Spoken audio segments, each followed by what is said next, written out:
আসসালামু আলাইকুম। শরীরটা আজকে 5 দিন যাবৎ খারাপ। জ্বর, ঠান্ডা, প্রচণ্ড মাথা ব্যথা, গলা ব্যথা। তো আমরা মেয়ে মানুষ, কিছুই করার নাই। রান্নাবাড়া করতে হয় আমাদের সংসারের, নিজের জন্য, বাচ্চাদের জন্য, পরিবারের সবার জন্য। রান্না করা ছাড়া কোনো উপায় নেই। যত গরমই হোক, চুলা আগুনের পাশে আমাদের যেতেই হয়। তো যাই হোক, খাবার এমন একটা জিনিস, এটা নিত্য প্রয়োজনীয়। খাবার খেতেই হবে এবং রান্নাঘরে যেতে হবে। রান্না না করলে খাবার খাওয়া সম্ভব না। তাই আমাদের যতই গরম হোক, রান্না করতে হবে। তো মূল কথায় আসি, সেটা হচ্ছে যেই বিষয় নিয়ে কথা বলবো আজকে, সেটা হচ্ছে বিয়েবাড়ি বা বিভিন্ন অনুষ্ঠানগুলোতে ওই যে রেস্টুরেন্টের মতো যেমন খাতা নিয়ে বসে, যেমন আমরা খাওয়ার পরে রেস্টুরেন্টে যখন খাওয়া দাওয়া করি, তখন যে বিলটা দিতে যাই, যেভাবে বসে কত টাকা বিল হয়েছে এত টাকা, তারপর দিতে হয়। তো ঠিক তেমনি দেখবেন কোনো অনুষ্ঠানে আপনি যে কোনো দাওয়াত খেতে গেলে, বিয়ে বলেন, সুন্নত খাতনা বলেন, মানে বিভিন্ন বিভিন্ন অনুষ্ঠানগুলা, তো ইদানিং মানুষ কী করেছে, এই অনুষ্ঠানগুলো করেই টাকার জন্য। মানে তারা মানুষকে দাওয়াতের নামে হয়রানি করে। যেমন আজকে একটা ঘটনা ঘটেছে, যে আমাকে একজন মেসেঞ্জারে লিখছে, আপা আপনার এলাকার একজন মানুষ আমার কাছে 12,000 টাকা পায়। তো সে টাকাটার জন্য অনেক চাপ দিতেছে, আমি টাকাটা দিতে পারতেছি না, আপনি যদি একটু বলে দিতেন যে টাকাটা আমি 1 মাস পরে দিব। তো আমি বললাম, কেন টাকাটা নিয়েছিলেন? তো সে বলল যে আমি কিছুদিন আগে আমার নাতির মুসলমানের অনুষ্ঠান করছিলাম, সুন্নত খাতনা।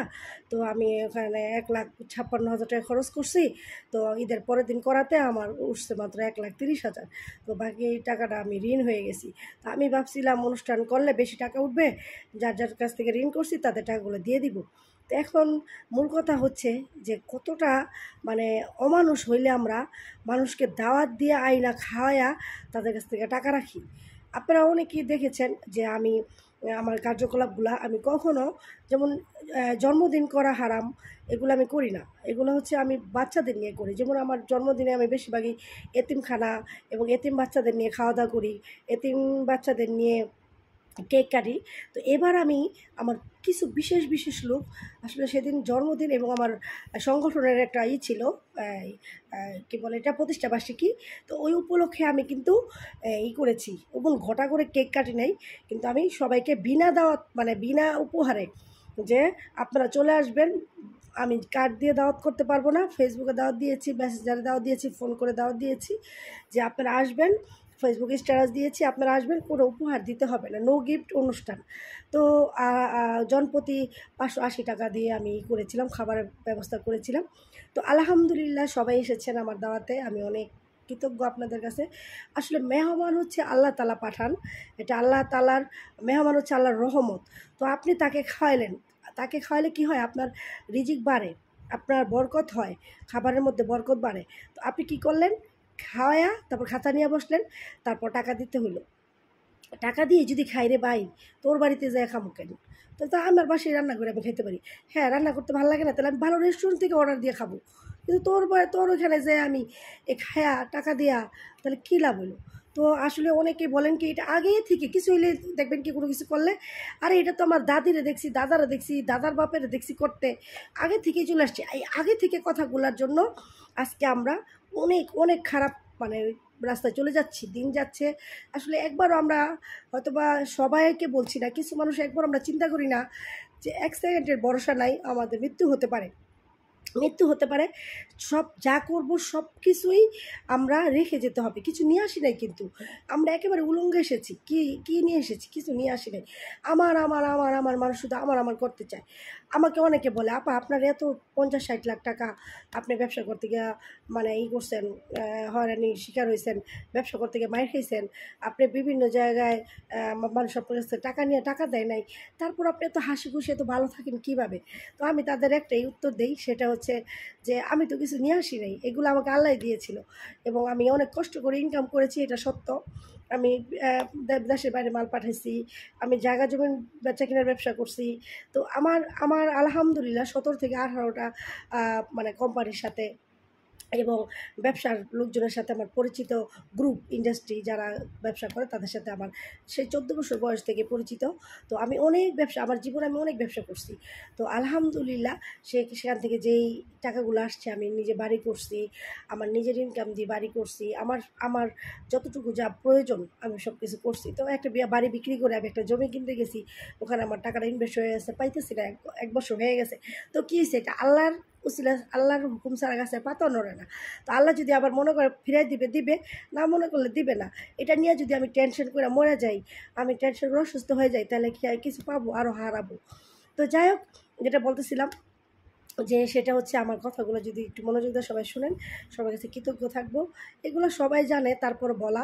এই যে আমাদের এই দুবাইয়ের অবস্থা দেখলেন যে কী বৃষ্টি, কী ঝড় তুফান হয়ে একেবারে পানি জমে গেছে, ওদের পানি যাওয়ার রাস্তাঘাট নাই, কারণ কি বৃষ্টি হয় না, এই জন্য তারা ওগুলো করে না। এত কোটি কোটি টাকা দিয়ে কেন মানে ব্যবস্থা করবে, পানি যাওয়ার ব্যবস্থা তারা করে নাই।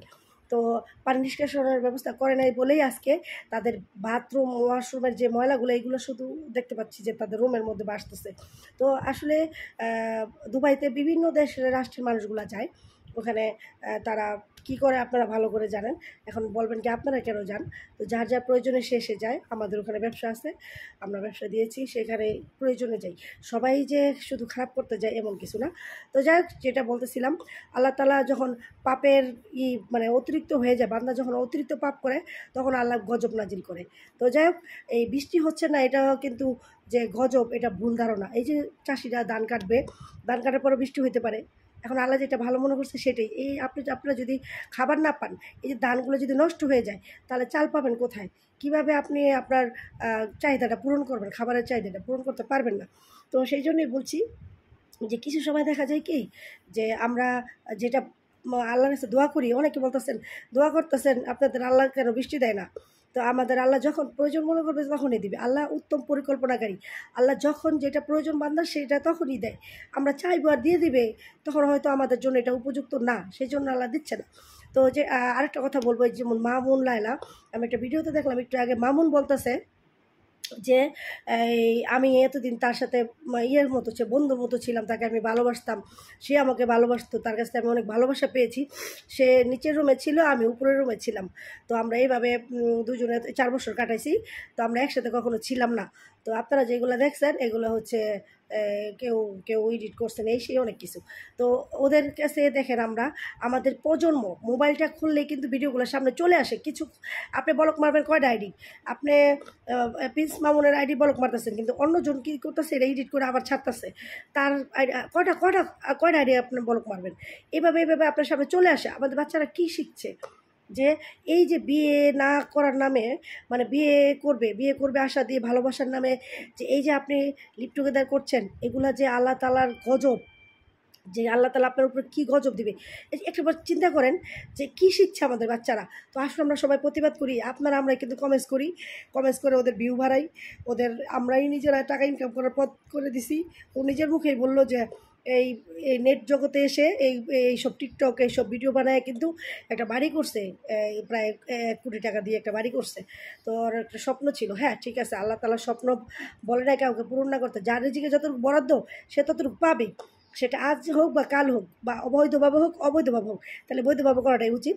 তো যেটা বলতেছিলাম, আমরা যদি বয়কট করি এগুলাকে, তাহলে কিন্তু সমাজে প্রতিবাদ করতে শিখি। একটা ভিডিও একটু আগে দেখলাম, একটা মেয়ে বুকে ওড়না নেয় না, একটা মুরগি বলছে আপনি কেন এইভাবে চলাফেরা করেন, ওড়না নেন। সেই মহিলাটা আবার লাইভে এসে বলতেছে যে আইনের ব্যবস্থা নিব। তো পুলিশের কি নাই, মা বোন নাই? পুলিশের কাছে আইনের ব্যবস্থা নিলেই কেউ লোকের কী হবে? কিছুই হবে না। তবে বলবো যে আসলে আমরা যে জায়গা থেকে প্রতিবাদ করি, যেমন বিভিন্ন অনুষ্ঠানগুলোতে যদি দাওয়াত করলে আপনি বলেন যে না আমরা আসলে টাকা দিয়ে দাওয়াত খাবো না, দেখবেন কি অনেক আত্মীয় স্বজন গরিব, দেখবেন কি তাদের দাওয়াত করে না, বলে কি আরে ভুলে গেছিলাম, ছোটো করে অনুষ্ঠান করছি, এই জন্য আপনাকে বলা হয় নাই বা বলে না।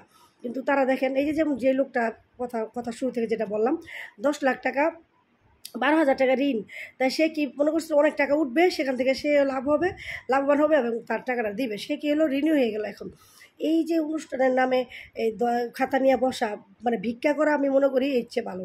যে মানুষের থেকে চায় নিতেছে।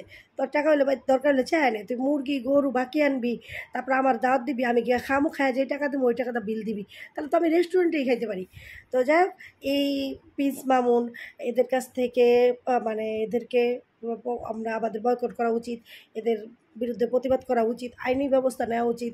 এবং আমরা এই যে বিয়ের নামে যে খাতা নিয়ে বসি, গরিব মানে অসহায় আত্মীয় স্বজনকে যে যে আমরা অপমান অপদস্থ করি, মানে কে কত টাকা দিল দেখা যাচ্ছে খাতা খুলে আমার এগুলো নিয়ে আলোচনা করে, আল্লাহ হ্যাঁ এত টাকা দিল, 4 জন খাইয়া 5 জন খাইয়া এত টাকা দিল, আর 2 জন খাইয়া এত টাকা দিল।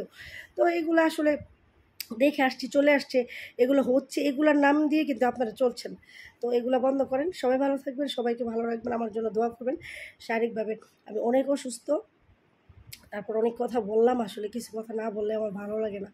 আমার স্বামীর নিষেধ যে কোনো ব্যাপারে কোনো কথা বলবা না, আল্লাহর দিকে চায়া দেশের বাইরে জীবনটা কাটাইবা, আল্লাহর দিকে চায়া একেবারে সুন্দরভাবে চলবা। কোনো দরকার নেই, কোনো দরকার নেই এইসব, কোনো কারো ব্যাপারে কোনো কথা বলার দরকার নেই। কিন্তু কিছু কথা না বললে কি আমাদের আগামী প্রজন্ম ধ্বংস হয়ে যাবে, আমাদের আগামী প্রজন্ম কী শিখবে, তাদের জন্য আমরা কী রেখে যাচ্ছি। আপনি আমি যদি এখন প্রতিবাদ না করি, এগুলো এফেক্টগুলো আমাদের বাচ্চাদের উপরে এসে পড়বে। তো আল্লাহ হাফেজ, সবাই ভালো থাকবেন, আমার জন্য দোয়া করবেন, আমিও সবার জন্য দোয়া করি। আল্লাহ সবাইকে হেফাজত করুক, রহমত নাজিল করুক, সকল বিপদ আপদ থেকে রক্ষা করুক।